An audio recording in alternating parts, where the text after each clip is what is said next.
บสบายดีสวัสดี FC ฝั่งไทยฝั่งลาวเด้อสาวผู้ไทยยินดีต้อนรับเข้าสู่ช่องแม่เลี้ยงเดี่ยวซาแนลเนาะพี่น้องเนาะคือหมาเห็นกับเขาไอยอดเขาอันนั้นแล้วทุกคนคือแบบว่ามาเห็นไอชีวิตแรงงานลาวคนหนึ่งเนาะเพิ่นสู้ชีวิตแห่งขนาดมาเห็นงานอยู่เมืองไทยนี่เพิ่นได้ยังเน่ทุกคนมาติดตามรับชมพร้อมๆกันทุกคนทำไทยหลายปีเลยแต่ซิดนีย์จะไม่รู้ว่าปีไหนแต่เกิน20พอดบ่20เกิน20ซิดนีย์มาอยู่ประเทศไทยเนี่ยแม่แต่ว่าไปมากๆเลยเป็นไปชวนมาเลยมาเลยมีเพื่อนชวนมากแต่นะมีเพื่อนชวนมากเขาแต่ว่าที่แรกนั้นผมคิดว่าจะได้มากดอกคือว่าปล่อยไปนะพิธีการอยู่ปากสั้นเลยนะพิธีการอยู่ปากสั้นเลย3-4 เดือนแล้วก็เขาก็ออกจากนั้นเขาก็ส่วนผลมาให้ไอเดือนเท่าไรบัตรเป็นแบบเห็นอันเป็นบางชั้นก็หายเป็น3-4 เดือนจังแล้วงานฉันก็จ่ายตัวเดียวได้หลายบ่ในประมาณเฮาแต่ก่อนมันก็ล้านหา4 เดือนนะ4 เดือนล้าน5 4 เดือนล้านหาขนาดเก็บประมาณจะพันตอนเป็นเงินปัจจุบันหรือเปล่าเงินบาทในคิดเป็นเงินบาทตอนนั้นนะตอนนั้นก็ประมาณ 4,000 จักเดือนวะ4 เดือน4 เดือน4 เดือนพี่น้องเนาะคือเพิ่นทำงานอยู่ลาวเพิ่นทำงานอยู่ปากจันเนาะอยู่ปากซันนี่แข่งบริการใจมันป่ะแข่งบริการใจอ๋ออยู่ทำงานอยู่ปากจันจังหวัดใกล้ๆกับบ้านบ่ยอดพี่น้องเนาะเพิ่นทำงาน4 เดือนได้ 4,000 บาทบ่แม่นพอพี่น้องเดือนละ 1,000 บาทเนาะเป็นงานยังไงงานปลูกยงานปลูกยาโอ้ปลูกยาสูบแม่นๆก็จะเป็นงานปลูกยาสูบพี่น้อง 4,000 บาทเนาะ4 เดือนแล้วก็ยังจ่ายเดียวอ๋อบัดแล้วตัดสินใจบ่ได้จังมาทำงานที่ไหนมีหลังจากเข้าใจเงินแล้วพอมันเบิดดูเขาเจ้านี่แหละครับที่แรกก็สิลงมาบ้านเนี่ยบ้านมาเวียนอยู่ปากเซ่เนี่ยครับมีเพื่อนชวนมากมาเป็นเมื่อไทยบ่นะแต่ตอนตัดสินใจก็อยากไปอยู่แล้วนะอยากไปแล้วก็เลยมาที่เลยถามทางสวรรค์ปากซอง5 น้ำแต่บ่มีบ่รู้ว่าครับเป็นบ่มีพาสปอร์ตนะบ่มีรักมาเลยอยากมาแง่บันนี้ค่ะมาเนี่ยมาโดยดังเหมาเนาะมาโดยเหมาหลังจากมาที่นั่นได้เดือนได้เริ่มแรกเลยนะตอน8,000เอ้าจากเห็นงานอยู่ลาว4 เดือนได้ 4,000 บาทแม่นอยู่ลาวเนาะตอนจะเห็นตอนนั้น4 เดือนได้ 4,000 บาทแล้วพอมาประเทศไทยพี่น้องเนาะเดือนนึงได้ 8,000 บาทโอ้มันคิดหวนไปให้ได้บัดนี้แบบว่าเสียเวลาบ่ตอนนั้นสมมุติคิดหวนไปนะมันพอเฮาได้มาเฮ็ดงานอยู่ปีบอกเดือนนึง 8,000ถ้ามาคิดตัวมางานมาให้งานคนนั้น4 เดือนเนี่ยเฮ็ดงานมันก็จะ4 เดือนน่ะเงินก็เป็น 4,000 บ่ได้ตกเดือนละ 1,000 บ่ได้มันก็ไม่คิดต้องผิดคือได้หลายแท้นะก็ตกใจเรา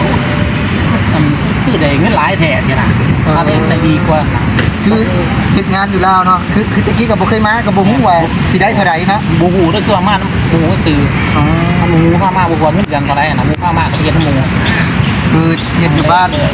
เงินเดือนได้ 4,000 บาทบ่แม่น1 เดือนนะครับ4 เดือนเนาะเดือนละ 1,000 บาทแต่พอเพิ่นมาประเทศไทยเนาะถือว่าปีนแบบนี้เลยพี่น้องหลังมือแต่ว่าหน้ามือไปหลังแม่นคือแบบว่าโอ้จากรายได้ที่แบบว่า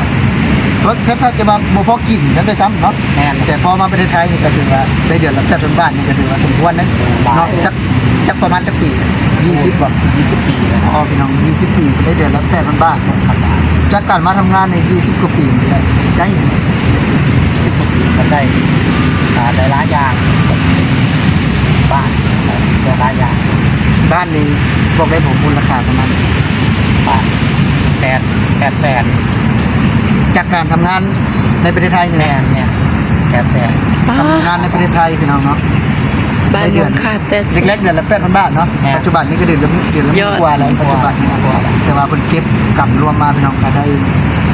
สร้างบ้านเนาะจากแรงงานผู้นึงนะพี่น้องเนาะแรงงานลาวที่มาทำงานในประเทศไทยผู้นึงนะก็เก็บเงินได้สร้างบ้าน800,000 บาทแล้วมีอย่างตื่นมีบ่บัดครับนี่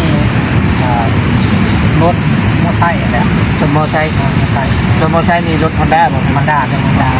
อยู่พุ่นบ่ได้ห้อง Honda เลยเนาะอยู่พุ่นรถไทยกันเจ้าห้องเนาะ แม่นคนกำลังไทย อ๋อรถไทยเนาะ แต่ว่าบ้านทำกะขั้นซื้อเครื่องรูทีนคือจีนมันที่มีจีนบ่ทั้งคนแบบว่าบ่นี่มือเงินซับบ่ได้ที่จีนบ่ล่ะแต่ว่ามันมีทางเก็บรวบรวมเงินก็จะได้รถไทยรถไทยว่าประมาณเท่านึงของไทยนะก็จะยุ่งเลย คือบ่มีก็ไซส์ของไทยเลย ใช้ของไทยเลย แท้จริงครับเป็นรถญี่ปุ่นนะเพิ่นมาเยี่ยมญี่ปุ่นแต่ว่าคือคนลาวนี่เขาเพิ่นจะติดเนาะติดว่าของไทยแล้วก็ส่วนหลายจะอยู่ลาวกันนำเข้าจากประเทศไทยเนาะ แม่น รถมันนำเข้าจากประเทศไทยก็คือจะว่าได้บ้านเนาะ บ้าน แล้วก็ได้นี่มันได้รถ รถ แล้วก็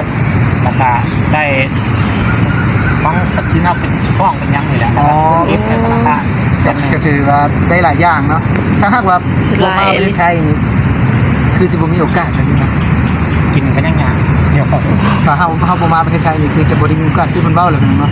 20 ปีที่แล้วที่เพิ่นยังบ่ได้มีโอกาสมาทำงานไทยเนาะทำงานอยู่ลาวนะเป็นงานปลูกหญ้าเนาะ ทุกอย่าง ได้เดือนละ 1,000 บาทเนาะเดือนละ 1,000 บาทถ้าหากว่าบ่มาในมื้อนี้นะก็คือจะบ่ยอดจะบ่มีโอกาสได้เห็นเพิ่นนะถือว่าเพิ่นก็ชีวิตก็อาจจะบ่ดีขึ้นขนาดนี้เนาะถือว่าก็เป็นเรื่องราวของหนุ่มลาวนะพี่น้องที่มาอยู่ในประเทศไทยและการอยู่ในประเทศไทยนี่เป็นในแกนไทยมันดูแลดี เรื่องตัวเพียตาเรือทรงขึ้นหอมมันเป็นอย่างอย่างของกระต่าย คือทำงานปัจจุบันนี้ได้เงินเดือนเท่าไหร่คนเนี่ย บ้านในซีโร่ ในวันละ400วันนี้ค่าห้องอะไรอย่างน้องห้อง ห้องบริษัทเราอยู่พักที่โรงงานเลย อ๋อพักอยู่โรงงานทำงานเนี่ยทำงานเกี่ยวกับ ยิบหัว อ๋อเป็นงานโรงงานยิบหม้อ ยิบหัว อ๋อบ่พี่ได้อยู่จะปีแล้วอยู่ 10แต่โดยเฉพาะอยู่โรงงานยิบหัว12 ปีละ โอ้ 12 ปีแล้ว 12 ปี ถือว่าบ่มีนี่ก็เป็นคนสู้ชีวิต สุดยอดอันนี้ ทำงานนี้12 ปีอยู่มองเดียวนี่นะ อยู่โรงเรียน พี่ก็ได้คิดอยู่ เข้าเลยว่าก็เข้าอยู่นานๆแต่อย่างยุ่งมากครับกับจ้างงานเนี่ยยังเนี่ยซ้อมมากกว่าตะแกดีขนาดตะแกดีเพราะว่ามันแต่ว่าเวลาที่คือว่ามีกระบาดกระจายเงินทำบนกระบาดก็หายเงินใส่ค่ารถส่งหายใช่ไหมถ้าก็ได้แปลว่า ใจดีอันนี้ เขาเข้าไปครับกระบาดสิมันเป็นกับดีสิมือเด้อเดือนหนึ่งสิมีเป็นขีดหอดเลยใช่ไหมอาจจะมาว่าเขามีความผูกพันนะเขามีความผูกพันกับเงินดีก็เขาเข้ากับขีดหอด คือแบบว่าเห็นความดี แม่เงินก็มี เป็นความดีของนายจ้างแล้วก็แบบว่ากลับไปก็ยังคิดฮอดอยู่ ขี เนาะ ดหอดขีดห คิ อ ด ด ฮอดมันอยู่ มันเหมือนกับขอบครัวเขาคิดว่าถ้าเอาสิว่านับหรือเขาอยากตื่นแม่เป็นคนหนึ่งคนน่ะคิดว่าเป็นแม่คนที่สองก็ว่าได้ จะอยู่ด้วยกันก็ถือว่า นี่ 10 กว่าปีเนาะมันก็เป็นการผูกพันเนาะ มีความผูกพัน คือบ่มิดก็กลับบ้านเนาะแล้วลูกเมียเด้ลูกเมียอยู่พุ่นบ่อยู่พี่ ผมมีนานกับบาทเงินประมาณ6 เดือนนี่แหละ6 เดือนแต่เดือนตุลาคม บ่มีกับนะ กำนันเมื่อตอนนั้นท่านนี่เป็นคน เอาคือตอนบ่พอดี ผมโปรเด็กอันนี้แล้วมันที่ว่าอยู่ในอันนี้เนี่ยไม่ได้มีอย่างทำงานคนนี้นะมีคุณเนี่ยยังเนี่ยมีขา อ๋อ ใช่ดีเวลาท่านดูแบบว่าแข็งแรงเนี่ยดูช่องกระปีมันจะได้มากขึ้นเพราะว่าทุกงานก็มีคุณมีขาเนี่ยแต่ว่ายังดังนะ ถ้าคลอดอยู่พี่จะได้เรียนอยู่ไทยเนาะ ก็คือแบบว่าเอากลับบ้านเอามือเลี้ยงอยู่บ้านหมดเลย เราเรียนอยู่บ้าน แล้วจะเอามาพี่ต่อ ที่บ้านยังมาแหละมันอะไรบ้านเขาเรียนกันแต่มาอยู่ เอาคือบ่ตัดสินใจเรียนดีเลยจ้ะคือบ่เกิดอยู่ที่เลยจ้ะ ที่จริงก็จะเกิดนะคือว่าเรื่องอย่างเคยว่านะคือว่าทุกงานนะยึดฐานมีคุณบ่ได้มีคุณตั้งแต่ยัน อ๋อเมื่อตั้งแต่ตั้งท้อง เป็ พุ่ น น ท้องคน อ๋อบ่แม่นเมื่อคลอดเนาะเมื่อตั้งแต่ตั้งท้องก็คือแบบว่าแม่มันไปเฮ็ดงานก็เจอความเสี่ยงเนาะ แน่ ถ้าหากว่าเฮาอยู่พี่เนาะบ่ได้เฮ็ดงานก็ถือว่ามันก็รายได้มันก็บ่มีเนาะ แน่ รายได้ผู้เดียวเฮาก็เลยตัดสินใจเอากลับบ้าน แน่ แม่นอยู่ แล้วกลับเป็นได้กลับไปเห็นที่บ้านเฮาละมาพี่ บ้านนอกบ่ เปลี่ยนไปพอจากมาอยู่ที่20ปีมีลาดยาง มันก็พวกก็จะว่าบ้านนอกมันมีแต่ส่วนมากกัน มันจะมีแต่ทางบริเวณไกลๆแต่ทางดำ บ่นั้นคืออยู่ในหมู่บ้านน่ะ ในหมู่บ้านบ่ มีแล้วบ่ ในหมู่บ้านที่เรียนก็มีอยู่ลาดปูนอยู่ลาดปูนแต่ว่าลาดปูนน้ำหมู่บ้านนี่รอบหมู่บ้านนี่วันมุ่งวันเมียนนี่คือว่าเงินที่ลาดปูนน่ะคือว่าเก็บน้ำชาวบ้านเองแหละ อ๋อเดี๋ยวเนาะเดี๋ยวคลิปนี้เนาะบอยอดกับเดี๋ยวจะจบเพียงเท่านี้เนาะเพิ่นเนาะก็ถือว่าบอมิดเพิ่นกันเล่าเนาะเดี๋ยวอีพีหน้าเนาะเดี๋ยวมาเจอกับบอยอดบอมิดอีกทีหนึงพี่น้องเพราะว่าจะมาถามเรื่องราวที่เพิ่นพี่น้องเนาะอยากได้ถนนดีได้ถนนงามอยู่ในหมู่บ้านเนาะว่าเสียเงินเองบ่หรือว่าเงินไผซอยเนาะเดี๋ยวคลิปนี้พี่น้องบอยอดกับจะขอลาพี่และน้องไปก่อนเนาะ